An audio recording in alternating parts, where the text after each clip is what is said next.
สบายดีเสพีเอาสบายดีพี่น้อง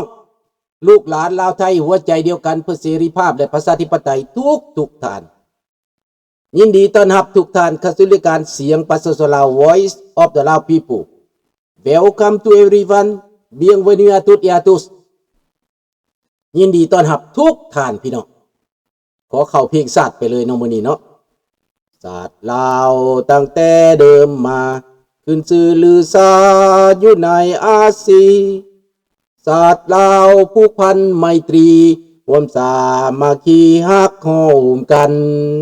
หากศาสตร์หากปาฏิเฮาหากเจ้าโปเกตเกษาผู้มักความศาสนาแต่บูหันมาฮักษาดินแดนบ่ให้สัตว์ใดมาล้วนหาวีรบกวนญาติแย่งสิ่งเอาไปขึ้นเขามารู้วุ่นวายสู้จนตัวตายต้านทานศัตรูสวยเสื้อสู้เลือดเนื้อเสื้อเผาพื้นปูกูเอาบันเทาถูกกันอยู่ในเนื้อเพลงนี่บอกเบิดแล้วว่าศาสตร์ลาวมาแต่ใส่เป็นไผโลกคำหู้แนวใดชาวลาวเฮาหักแพงกันแนวใดสามัคคีกันแนวใดโฮมกันแนวใดหักชาติก็คือหักประชาชนหักเจ้าเนื้อเก้าเนื้อกระหม่อมภูมิหักร่วมศาสนาก็คือหักร่วมกันด้วยศาสนาแต่บูฮันมากับพากันหักษาดินหักษาแดนไว้ให้ลูกให้หลานบ่ให้ผู้ใดมารบกวนเนาะหาวิรบกวนญาติแย่งสิ่งเอาไปเนาะไผขึ้นเข้ามาลุดวายพามาประกาศศึกพวกเราเฮาก็ต่อสู้จนว่าแทบตัวตายเพื่อราชเพื่อลูกเพื่อหลานเพื่อต้านทานศัตรูเนาะนั่นแหละพี่น้องช่วยเสื้อสู้เลือดเนื้อเสื้อลาวน้ำกันเนาะเสื้อเผ่าของพวกเฮานี้พื้นกูก็เอาบรรเทาทุกกันพื้นกูมาได้แล้วก็สวยเหลือซึ่งกันและกันในเพลงนี่บอกไว้เบิดแต่ว่าพวกหมาพานลาวแดงมันมาเปลี่ยนมันมาบิดเบือนความจริงสบายดีพูดสบายดีจุรศิษย์เนาะสบายดีบุญสาเนาะสบายดีพลกีฬาเนาะแรกบ่คิดสั่งไผพอฮู้ประวัติบ้านเมืองแล้วว่าไผมาทำลายลาวเฮาตอนนี้สั่งจีนกับเวียดแห้งสบายดีท่านวิกตอร์เฮโลสบายดีเนาะแม่นในเมื่อเฮาฮู้ความจริงในเมื่อเขาถึงบิดเบือนในมือถึงตัวของธรรมดาเนาะดังนั้นเฮามีสติเฮามีการคิดค้นคว้าหาความจริงเนาะดีแล้วลูกหลานเอ้ยแต่ว่าประเด็นในมื้อนี้จะเริ่มต้นจากรัสเซียก่อนเนาะรัสเซียในตอนนี้หลังจากทำบีบทั้งรัสเซียบีบทั้งยูเครนให้ยุดสงครามแต่ว่าบ่ได้ง่ายปานนั้นเป็นหยังเพราะว่ารัสเซียนั้นไปขนเอาต่างประเทศมาไปขนเอาทุกประเทศในอ้อมข้างจนสิเบิดแล้วประเทศใดแต่ละประเทศใดก็ตายกันหมดน้อยในอ้อมข้างรัสเซียประเทศบริวารรัสเซียเนี่ยนะรวมทั้งเบลารุสรวมทั้งพวกต่างๆพวกที่ว่าเป็นลูกแอมของรัสเซียว่าซั่นไปมาตายจนหมดมาตายในยูเครนน่ะเขาก็บ่เดือดบ่ร้อนปานใดเพราะว่าคนอื่นมาตายเกาหลีเหนือก็มาตายไปหลายพันคนแล้วยังเอามาเพิ่มอีก10,000กว่าคนอีกให้มันเป็น20,000กว่าคนตายไปแล้ว 4-5,000 คนแล้วบาดเจ็บก็บ่น้อยอีกนี่แหละประเทศอดีตโซเวียตนั่นแหละมันคนมาตายลาวแดงก็คือสิมีอยู่หลายคนเติบไปไปห่วมน้ำเขาหั่นนะไปเอาประสบการณ์น้ำเขานะก็ไปตายอยู่ในหั่นแหละลาวแดงก็เลยบ่ปากเพราะว่าเจ็บแฮงตายไปกับมิตรจิรีมิตรปานจิรีมิตรจิรีมิตรปานจุจีพังธรรมพี่น้องในเมื่อว่ามันเสียเปรียบแล้วพวกนี้นะบักทองรุ่นมันก็ต้องตอบบุญแทนคุณนายมันส่งไปตายรัสเซียเสียพื้นที่ในประเทศในเมืองในแคว้นลูฮันพี่น้องยูเครนบุกเข้าไปลูฮันนี่เป็นเขตกบฏมาโดนแล้วแต่ตอนนี้หลังจากที่ว่าอเมริกาบีบบังคับอิตาทัมโดนัลด์ทรัมป์กับพวกเจดีแวนพวกบุนี้บีบบังคับเพื่อเอาใจรัสเซียบีบบังคับให้พวกยูเครนนี่ถอยขั้นคอพูดแหละว่าซั่นไปบีบให้แลนจนว่าแลนห้องไห้ออกจากไว้ห้าวพูดแหละ เฮาเข้าใจพี่น้องเซเลนสกี้ทนบ่ไหวทนต่อความกดดันนั้นบ่ไหวมันช็อกแฮงเพราะว่าเขากล่าวหาใส่ก็ต้องแล่นออกจากไวท์เฮาส์ไปดังนั้นบีบให้หยุดบีบให้ถอย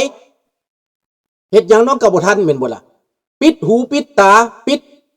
เขาว่าปิดเรื่องการสื่อสารตัด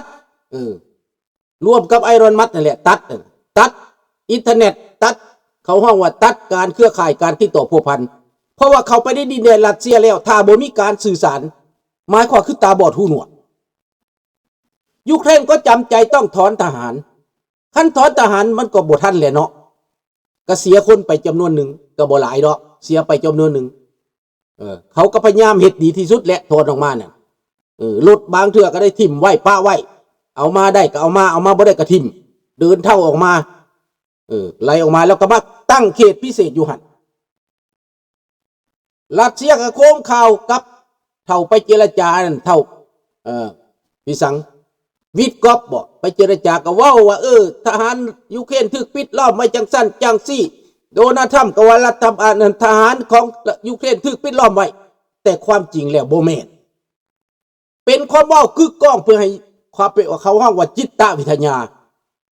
เพื่อให้คนทั้งโลกนี่ย่านกลัวว่ารัสเซียนี่เก่งจังสั้นจังซี่แต่ก่อน5 เดือน 7 เดือนบ่เฮ็ดหยังบ่ได้แต่มาเฮ็ดได้ภายใน1 อาทิตย์บอกว่าเจาะหูมาพี่น้องข้าพเจ้าว่าบ่ผิดพี่น้องนักข่าวเขาไปเอาคักแน่พี่น้องนักข่าวของฝรั่งเศสที่ไปรัสเซียพุ่นน่ะเห็นบอกว่าเจาะหูมาตามท่อแล้วมาขึ้นมันบ่แม่นพี่น้องเอ้ยมันเป็นตัวพวกเพิ่นเอาทหารมาหั่นน่ะ800 คนเข้ามาในท่อนั่นตายเกือบหมดพี่น้องแก๊สพิษเข้าไปทำลายปอดเปื่อยปอดผุพังหมดแล้วก็รอดตายผู้ไปปัวอยู่กับปางตายเบิดแล้วรอดขึ้นมากับบ่พอแต่ละคนไปแล้วก็ป่วยตอนออกมาเนี่ยยังดีอยู่แต่ว่าทิศ2 ทิศต่อมาก็ล้มป่วยแล้วก็ตายเพราะว่าแก๊สเข้าไปเต็มปอดแล้วมันทำลายแก๊สพิษแก๊สเคมีนั่นน่ะเห็นบ่ล่ะมันสูงสุดมันเกินกำหนดนี่มันตายมันก็บ่ได้เว้ามันก็ปิดบังพวกนี้นะปิดบังความจริงมาเบิดทุกอย่างแล้วก็โฆษณาส่วนเสือพวกนี้เขากินด้วยการโฆษณาส่วนเสือพี่น้องที่จริงแล้วคูสนั่นเนี่ยแม่นถอนออกบ่แม่นพ่ายแพ้ได้พี่น้องถอนออกถูกบังคับให้ถอนออก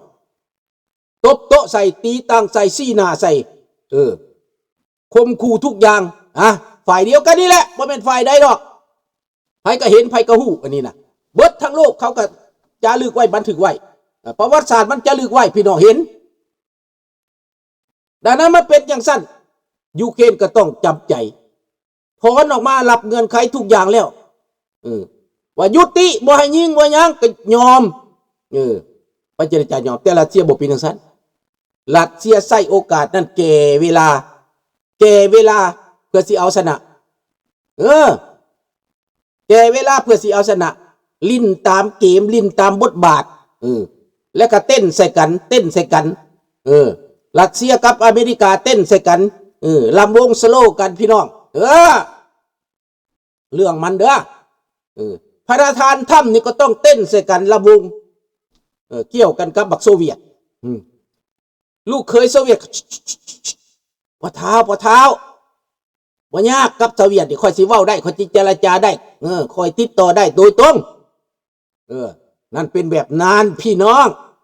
เรื่องของมันถ้าจะแบ่งผลประโยชน์กันเรื่องการค้าการขายเอา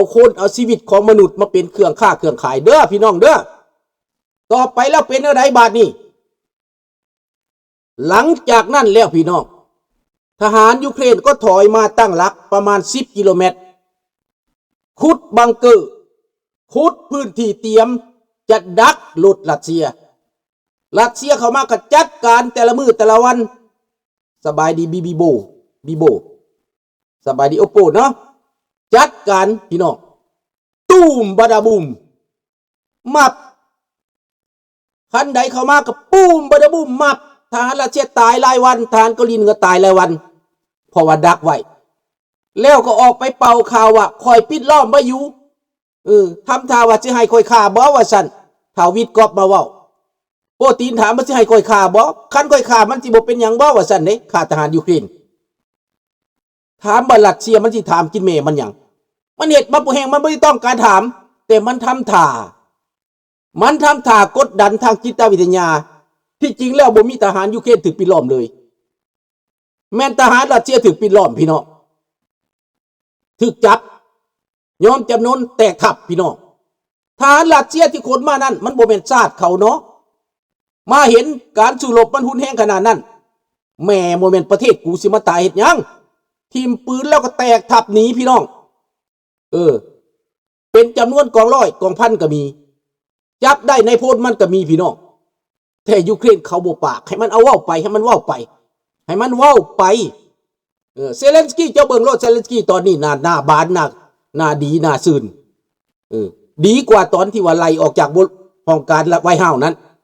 ตอนนี้ยูเครนนั้นซื่นบานเป็นหยังเพราะว่าอาวุธที่ได้มานั้นเป็นอาวุธที่มีคุณภาพพี่น้องรถถัง F16 มีราช 2,000 ยังมีอีกเครื่องบินหลายๆเครื่องบินที่ว่าประเทศที่ว่าเขาพอใจให้อังกฤษก็ให้อาวุธมาเยอรมันก็ให้อาวุธมาอเมริกาก็ให้อาวุธมาที่ได้เซ็นสัญญากันไปแล้วที่เว้าตามคำเว้าได้ส่งมาตามนั้นแต่อาวุธใหม่บ่ให้แต่ตอนไบเดนเซ็นให้นั่นแหละส่งมาให้มันหมดซะได้ตัวนั้นนั่นเมื่อเป็นเส้นนั้นพี่น้องรัสเซียในตอนนี้อยู่ในเขตคูดนั่นก็จะปลดปล่อยบ่ได้ยัง10 กิโลเมตรมณฑลหมายความว่า10,000 กิโลเมตรการีนั้นยังอยู่เป็นบอนเขตต่อรองอยู่หั่นสบายดีแต่ลุงโพเนาะในเมื่อเป็นเช่นนั้นรัสเซียก็ต้องขนคนมาทุ่มอยากปลดปล่อยอยากเปลี่ยนอยากเอาให้หมดอยากให้มันจำใจเด่นมาเท่าใดก็ตายเท่านั้นพอเตรียมลักไว้แล้วอาวุธยุทโธภัณฑ์ขนไปจ่อไว้อยู่หันแล้วทำลายถังแก๊สทำลายท่อแก๊สทำลายสางอาวุธ